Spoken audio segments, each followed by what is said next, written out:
আচ্ছা ধরো এভাবে বলছি, আমি যাব, আই উইল গো। সে যাবে, হি উইল গো। তারা যাবে, দে উইল গো। আমি কি বললাম? আমি যাব, আই উইল গো। এটাকে আমরা সংক্ষেপে এভাবে বলতে পারি, আইল গো, আইল গো। সে যাবে, হি উইল গো, হিল গো। এভাবে বলা যায়, আমি যাব, আই উইল গো। সে যাবে, হি উইল গো। তারা যাবে, দে উইল গো। আচ্ছা দেখো, এটা হচ্ছে ফিউচার ইনডিফিনিট টেন্স। এখানে তোমাদেরকে খুব সংক্ষেপে এটা মনে রাখতে হবে, যখন বাংলা ক্রিয়ার শেষে বে ব থাকে তখন উইল ব্যবহার করতে হবে। চোখ বুজে উইল ব্যবহার করা যায়। আমি কি বলেছি এটা তোমাদেরকে মনে রাখতে হবে। যখন বাংলা ক্রিয়ায় বে ব থাকে তখন আমরা চোখ বুজে কি ব্যবহার করতে পারবো? উইল। ওই যে বললাম, আমি যাব, আই উইল গো। সে যাবে, হি উইল গো। তারা যাবে, দে উইল গো। আমি খাবো, আই উইল ইট। সে খাবে, হি উইল ইট। তারা খাবে, দে উইল ইট।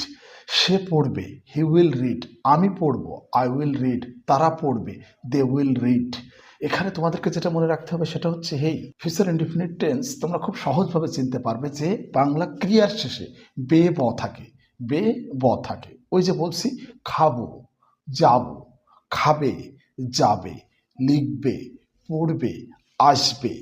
আমার মনে হয় বুঝতে পারছো। আচ্ছা দেখো, এই যে আমি বলছি না ফিউচার ইনডিফিনিট টেন্স, তাহলে তোমরা খুব সহজে চিনতে পারবে যে বাংলা ক্রিয়ার শেষে বে ব থাকে, বে ব থাকে। আমার মনে হয় বুঝতে পারছো। মানে আলোচনাটা খুব সহজ। মানে তোমরা যারা বিগিনার্স তোমাদের জন্য খুবই গুরুত্বপূর্ণ এটা। জাস্ট এটা যদি মনে রাখো যে বাংলা ক্রিয়ার শেষে বে ব থাকলে সেটা হবে ফিউচার ইনডিফিনিট টেন্স। তখন আমাদেরকে উইল ব্যবহার করতে হবে। উইল আমরা শ্যালও ব্যবহার করতে পারি। আচ্ছা, আমার মনে হয় বুঝতে পারছো এই অংশটা। অর্থাৎ এই যে আমি যাব, সে যাবে, তারা যাবে, সে খাবে, আমি খাবো, তারা খাবে, আমি আসবো, সে আসবে, তারা আসবে। এই যে তোমাদের এখানে মনে রাখতে হবে যে বে ব থাকলে ফিউচার ইনডিফিনিট টেন্স হবে। আমার মনে হয় বুঝতে পারছো।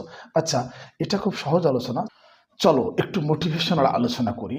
আল্লামা সায়েদী সেদিন বলেছিলেন, সবার কথাই তো শুনলেন, কিন্তু যার বিচার করলেন তার কথাই তো শুনলেন না।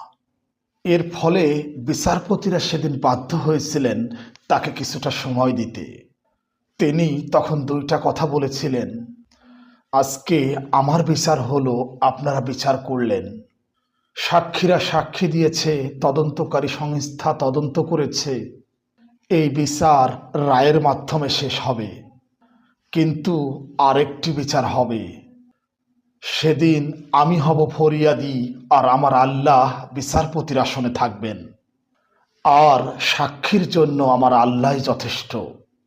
সেদিন আমি নির্দোষ প্রমাণিত হব।